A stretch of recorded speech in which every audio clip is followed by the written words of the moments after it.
Hello and welcome to Gapeys Grub. This is a video that's been in the making for an entire year. I'll take you through the entire process of how I made my dandelion wine, from harvesting the dandelions all the way to tasting the finished product. I hope you enjoy.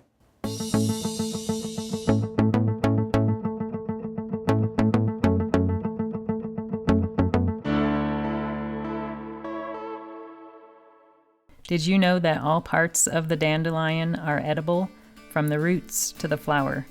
The roots actually taste a little bit nutty and bitter, and it's used a lot for teas, while the leaves are extremely bitter and not my favorite part, but people do enjoy eating those in salads and frying them up in a stir fry. But today we're going to be using the flower petals, which have actually 115 times the polyphenols of the roots. So it is one of the most nutritious portions of the dandelion, and it tastes a lot like honey because it is loaded with nectar. Bees really enjoy dandelion because they make some delicious honey out of it. If you know somebody that's got a property that's loaded with dandelions, like our neighbors, take advantage of that. Just be sure to ask them for permission first. I'm sure they wouldn't mind at all. You'll want to harvest the dandelion blossoms when they're still young and bright yellow.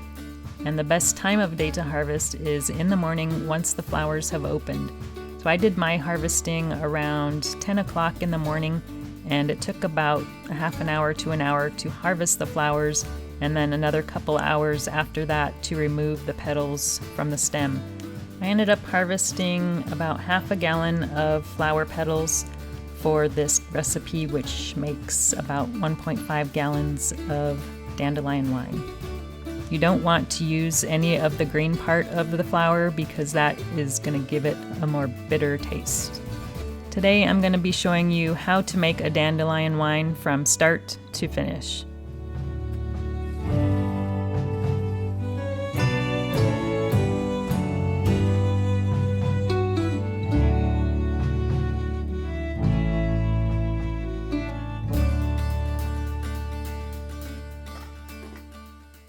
I want to take a moment to tell you that it's really important that you sanitize everything that your ferment comes in contact with from this point forward. That means the bucket that you're fermenting in, any testing equipment you're using, any tubing, any spatulas, any basters, everything. You don't want to risk contaminating your ferment with some bad bacteria.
been about a month since we started our batch of wine, and I need to admit something.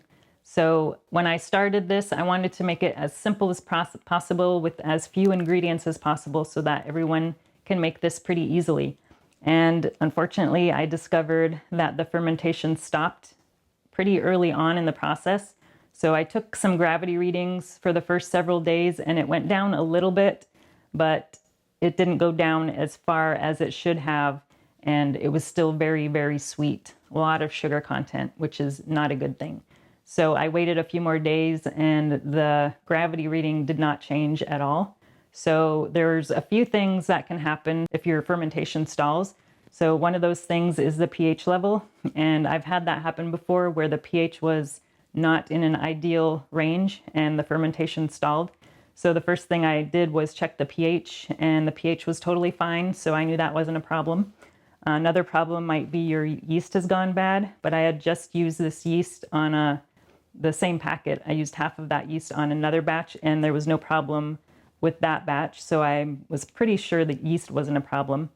And then the only other thing that I did differently this time was I didn't add a yeast nutrient. So I know a lot of people make wines and meads without yeast nutrients, so I wanted to do that as well, even though that's not something I normally do. But I just wanted to try it to show people that you don't really need one. But that was a mistake. So I went ahead and added a yeast nutrient, and all of a sudden the fermentation kicked back up and things were back to normal. So that is one thing I highly recommend you get, is a yeast nutrient, because it's not always going to work without one. And I've got a couple of different ones to show you. This one here is by L.D. Carlson. So this one is it's got food grade urea and diammonium phosphate. And you just add 1 teaspoon of this to a gallon of wine or mead. And this one is not organic, so I don't particularly like using this one. But this one came with a winemaking kit that I got when I first started making mead. So that is one option. And then the other option I've been using for a while now is called Fermade-O. And this one is organic. It says it has organic sources of nitrogen, and it says it does not contain DAP. So DAP is that diammonium phosphate that the other one has.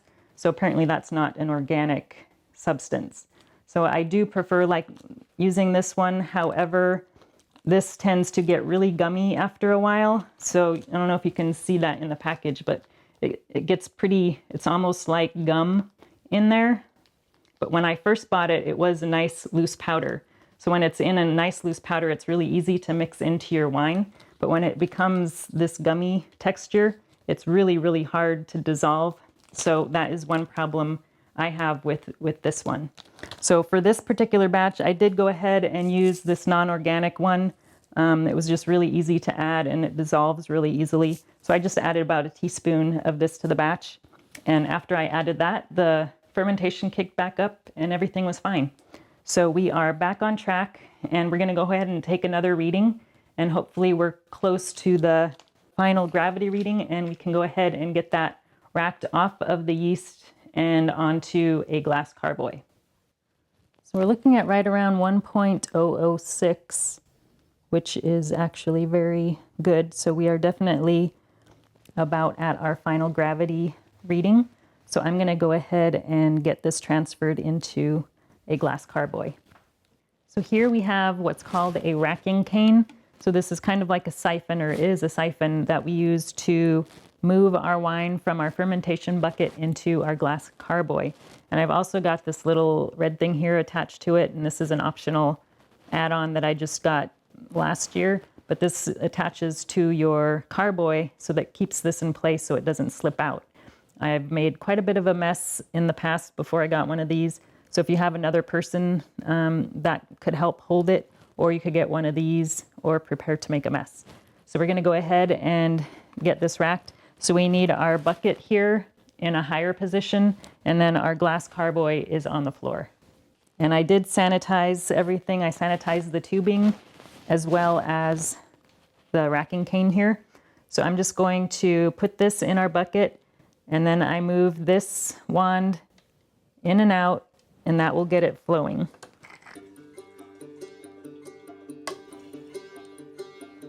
And then once it starts flowing, just let it go.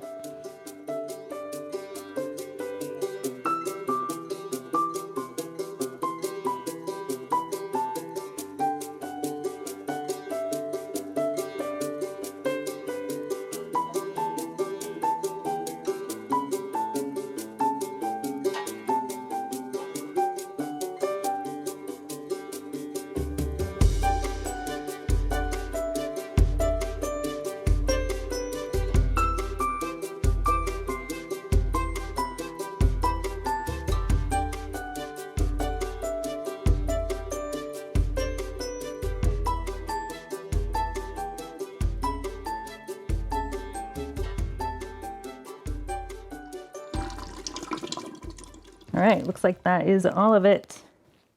So you will have a little bit left behind, which is fine.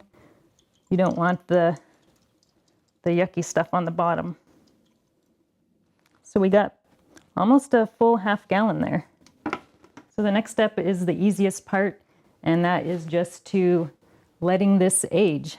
So now that they're in these containers, you can see that it's a little bit cloudy, and that is going to be normal. So after we let this age for about a month or two, we'll notice these start to clear up, and we'll see more of that dead yeast sitting on the bottom after a few months. And we'll want to do another racking at that point just to get rid of that stuff on the bottom that we don't want.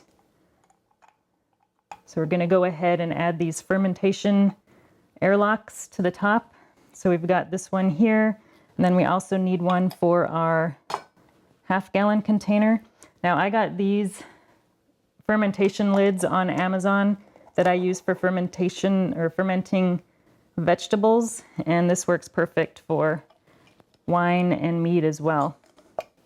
So they use the same type of airlocks on top, just the different lids here. All right, so now I'm gonna do, since these are gonna be aging for so long, I like to use vodka to fill these up, and that keeps it nice and clean and no mold forms on those.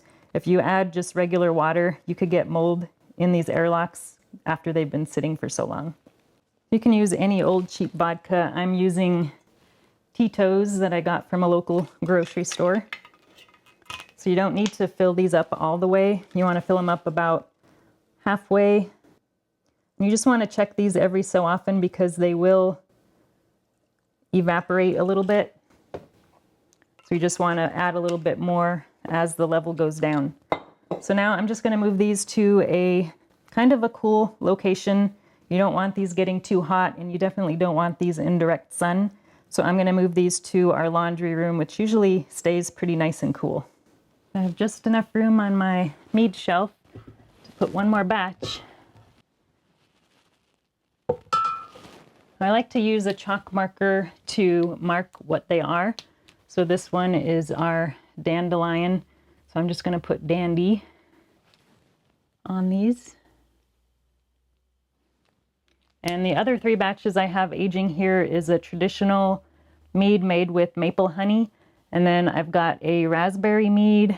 And then this one is a plum wine. And these three have been aging for almost a year. Well, these two are a year. And then this one is a little bit newer that I started this spring. All right, so we're just going to let this age for a little while, and we'll check back when the wine clears up, and we'll do our first racking to get off of the sediment that's on the bottom. So that should take a month or two. All right, here is the current state of our fermentation shelf. Here's our Dandelion wine. We've got some traditional maple mead, and then we've got some bottled blackberry or black cap raspberry mead, and then this one here is a plum wine. So going back to our Dandelion wine here, this has been aging for several months.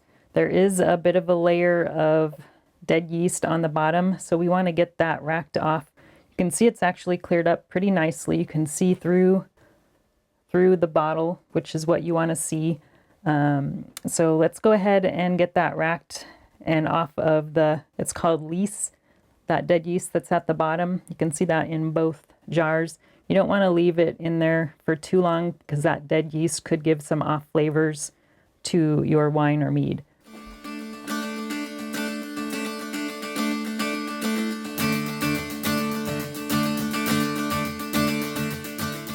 looking at right about 1.004. So that means there is a little bit of residual sugar in there, which is, it's not too bad. If we're at 1.0, that is considered pretty dry. So normally most of my meads and wines are pretty close to 1.0.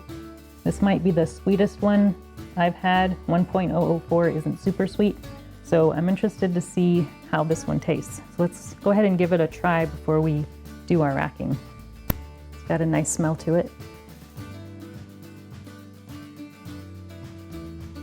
I can definitely taste the sweetness. It has a really good flavor. Could probably go ahead and bottle this today, but I think I'm gonna go ahead and rack it and leave it to age a little bit longer in these larger containers. Really happy with how that turned out so far. Let's see what a little more aging will do. So now we're gonna put this in very gently, trying not to disturb the bottom, and we'll start drawing up the wine. Once you hear it start going into the jar, then you can stop and it'll just go in by itself. Now these do have a little rubber thing on the bottom, so you can actually gently put it on the bottom and it won't suck up any of that stuff on the bottom.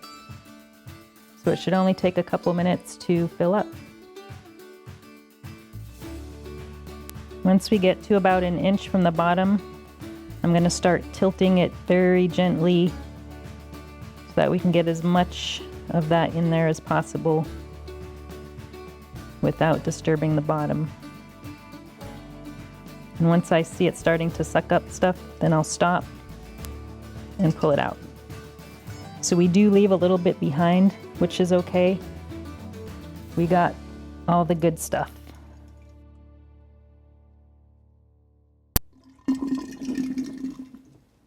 And we'll let this rest for another couple months. Now you definitely don't need to do this for as long as I have. This is more out of, I don't know, laziness, I guess. But I like to do my ferments for a long time aging. The main reason I like to bulk ferment my meads and wines for so long is because I don't want to have any chance of bottles exploding. I've heard a lot of horror stories where people have bottled their meads or wines early and they didn't do anything to stop the fermentation, so they had their bottles explode. So there's a few different ways to avoid bottle explosions. One is to just ferment for a really long time. So I like to go 8 months to a year, and you definitely don't need to do that long. But if you don't want to have bottles explode without doing any additional measures, that might be your best option, and that's just what I go with. Another option is to pasteurize your mead or wine. And then the other option is to add chemicals. So there's 2 chemicals that you would need to add to stop the fermentation, and that is potassium sorbate and metabisulfite. And you really need both of those ingredients to halt the fermentation. And I prefer not to add anything like that to my wines and meads, because that could give some off flavors and it's probably not the healthiest thing to be drinking. So I like to do it as naturally as possible and go the long fermentation route, but it's really up to you. There's a lot of different ways you can do it. So let's go ahead and put these back on the shelf to ferment for a few more months.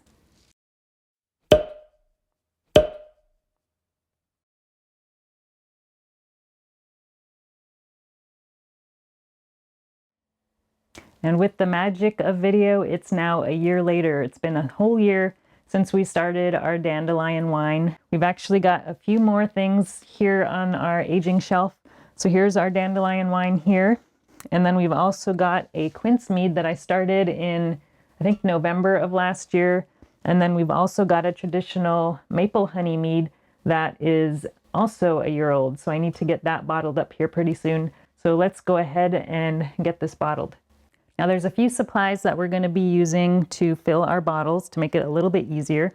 We've got our tube here, and we've got a siphon on one end, and on the other end we have a bottle filler that has a stopper on the bottom. So this is used, you stick this in the bottle and that little stopper will stop the wine from flowing when you pick it up, and when you push it down, the wine comes out. So that makes it a lot easier to fill. And then we've got our bottles down here. So we're going to be using Bordeaux bottles, and we have number 8 corks that we're going to be corking with. And we have already sanitized all of this equipment we're using, the bottles and all of the tubing, the siphon, as well as the wine filler. Now there is a little bit of yeast at the bottom, not very much, but we want to be careful not to stir that up when we're filling our bottles.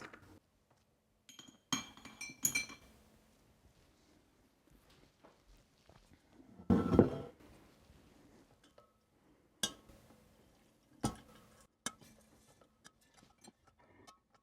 a little bit easier to do with 2 people, but you can do it with 1.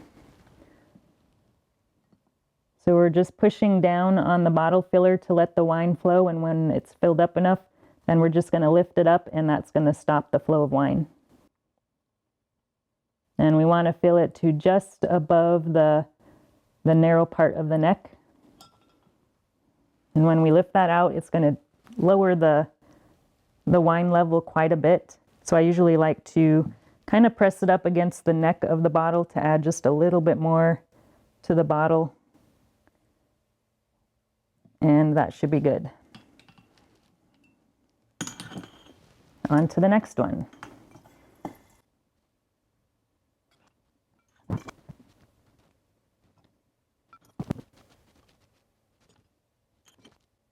when we start getting close to the bottom of the carboy, I'm just going to tilt it back a little bit so that we can get every last drop that we can without stirring up the yeast on the bottom. All right, looks like that's going to do it. There is a little bit left on the bottom, but that is just fine. So here are our corks, and they are in a sealed bag. Now you want to use these when they're dry. I know some people say to sanitize them or boil them, and I have actually tried that my first time bottling, but I learned my lesson. If you get these soaking wet, they're not going to stay in the bottle. They're just going to slip right out.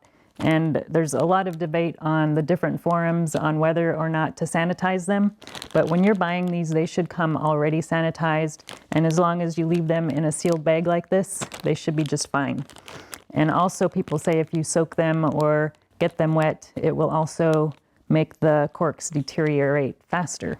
So from now on, I have not been soaking or sanitizing my corks. All right, so we're going to be using a floor corking machine. So this is really, really easy to use. There is also some hand corkers, but those are a lot more difficult to use, and they usually leave a big dent on the top of your cork, whereas with the floor corker, it does not. This is actually kind of fun.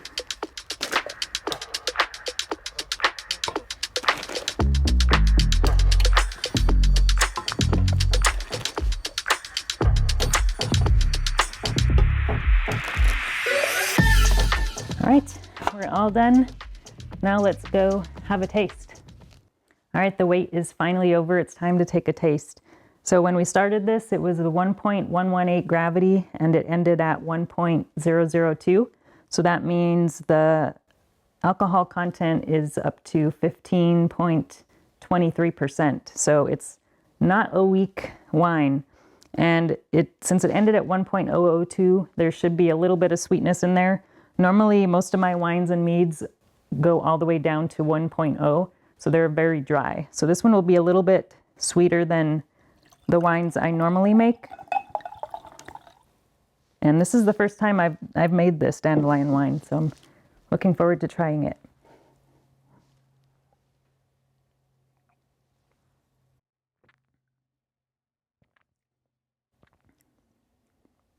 It is definitely sweeter than my normal wines, which I just mentioned, but I'm surprised how much sweeter it is, even though it's only 1.002.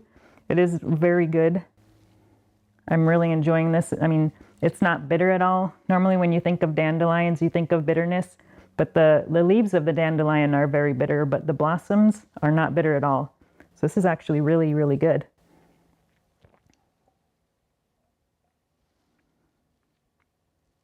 I would definitely make this again. Really good. So hopefully if you have a lot of dandelions in your yard or know of a place that has a lot, definitely give this a try. It's delicious. If you enjoyed this video, please like and subscribe. You can also find me on Instagram, Twitter, and Facebook.